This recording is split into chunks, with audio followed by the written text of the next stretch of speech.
তেল এবার গরম হয়ে গেছে। এবার এতে আমি দিয়ে দিচ্ছি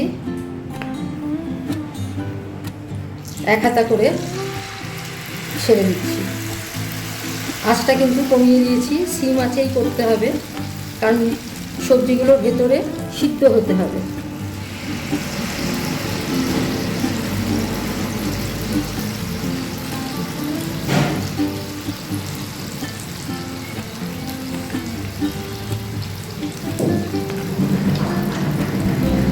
প্রথমে দুটোই আমি দিলাম, আঁচ কমানো আছে, এইভাবে ডিপ ফ্রাই করবো।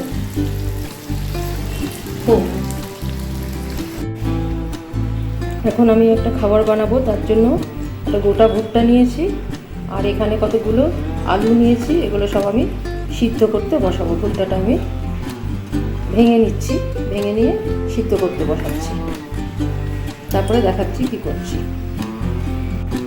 সিদ্ধ করে নিয়েছি, ভাপিয়ে নেওয়া, পুরোপুরি একদম গলে যাওয়া সিদ্ধ নয়।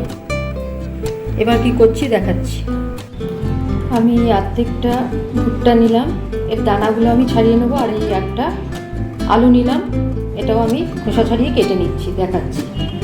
এখানে আমি নিয়েছি একটা ছোট পেঁয়াজ কুচি, এখানে নিয়েছি একটা মাঝারি সাইজের হাফ ক্যাপসিকাম, আর এটা হচ্ছে 2 টুকরো আদা আমি কুচিয়ে নেব এবার।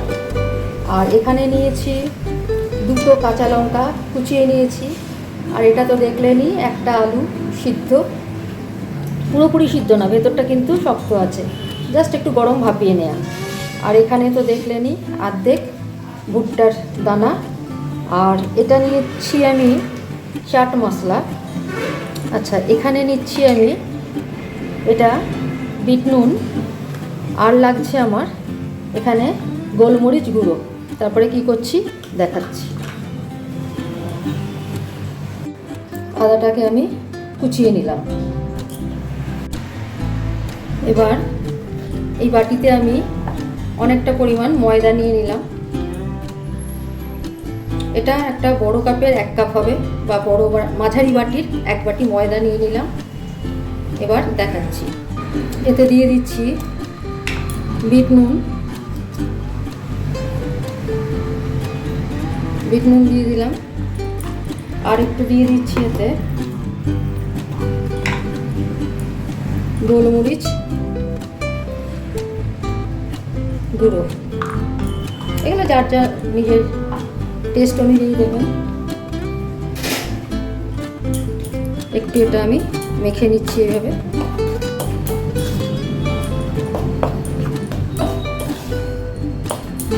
এবার এতে আমি একটু জল ঢেলে দেবো।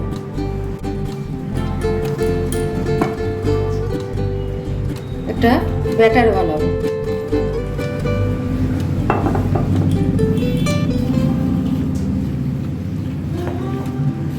খুব পাতলা ব্যাটার হবে না, একটা স্মুথ ব্যাটার বানিয়ে নেওয়া হয়েছে। কনসিস্টেন্সিটা এইরকম থাকবে। এবার এতে আমি এগুলো সব মিশিয়ে দিচ্ছি, যা সবজি ছিল সব এগুলো আমি এতে দিয়ে দিচ্ছি।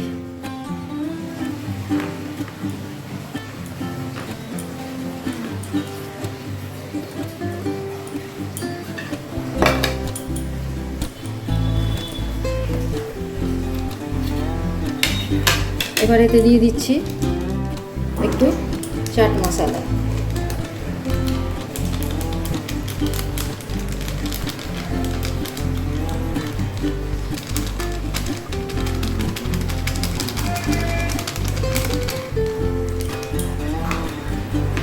নিয়ে এবার হালকা হাতে এগুলোকে কিন্তু মিশিয়ে নেব। এটা কিন্তু ভালো মোটা একটা গ্রেভি মতো হয়ে গেল, ব্যাটার হয়ে গেল। খুব ইজি।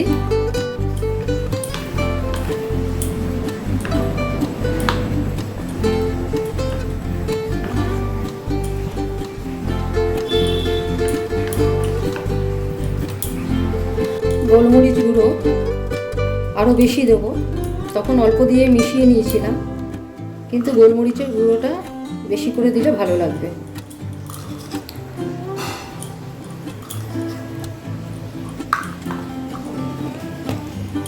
আর এতে আমি যে চাউয়ের প্যাকেটে, নুডলসের প্যাকেটে যে নুনটা দেয়া থাকে, সেই নুনটা আমি অল্প করে দিচ্ছি। এই নুনটা অল্প করে দিচ্ছি। কেউ ইচ্ছা করলে সাধারণ নুন দিতে পারেন, আমি দিচ্ছি না। আমি একদমই সাধারণ জিনিস মানে নুন টুন এগুলো দিচ্ছি না। এবার এটা একটু মেখে নেব।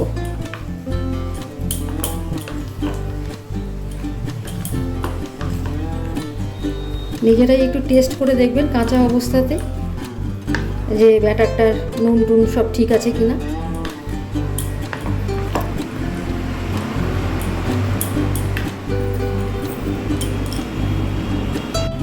ফ্রাই প্যানে রিফাইন্ড অয়েল দিয়ে দিয়েছি, দেখি গরম হয়েছে কিনা তেল। না, একদমই গরম হয়নি। আঁচ বাড়িয়ে দিয়ে গরম করে ফিরে আসছি। তেল এবার গরম হয়ে গেছে।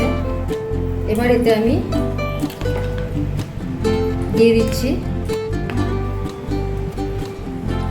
এক হাতা করে ছেড়ে দিচ্ছি। আঁচটা কিন্তু কমিয়ে নিয়েছি, সিম আঁচেই করতে হবে, কারণ সবজিগুলোর ভেতরে সিদ্ধ হতে হবে।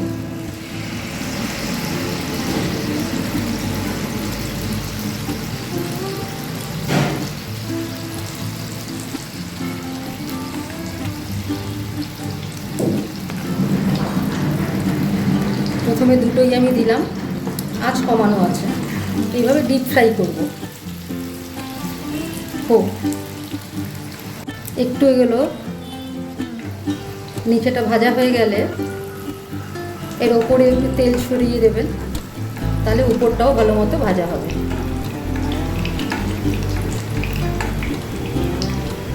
আর শেপ এগুলো ঠিক হবে না, যেহেতু সবজিগুলো ওইভাবে কাটা আছে না, শেপটা ঠিক আনা যাবে না। তবে আমি এক কাজ করছি, এটা মোটামুটি ভাজা হয়েছে, এটা আমি উল্টে দিচ্ছি।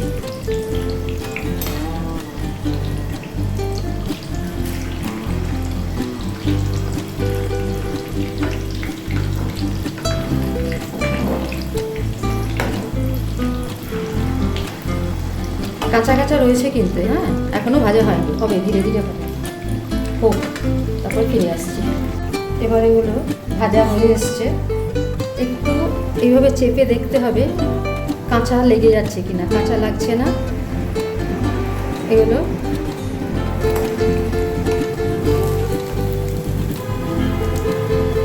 এরকমভাবে লালচে করে ব্রাউন করে ভেজে নিতে হবে।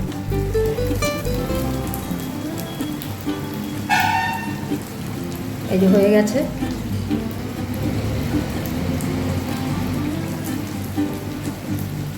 একদমই কাঁচা নেই। এবার এগুলোকে আমি তুলে নিচ্ছি।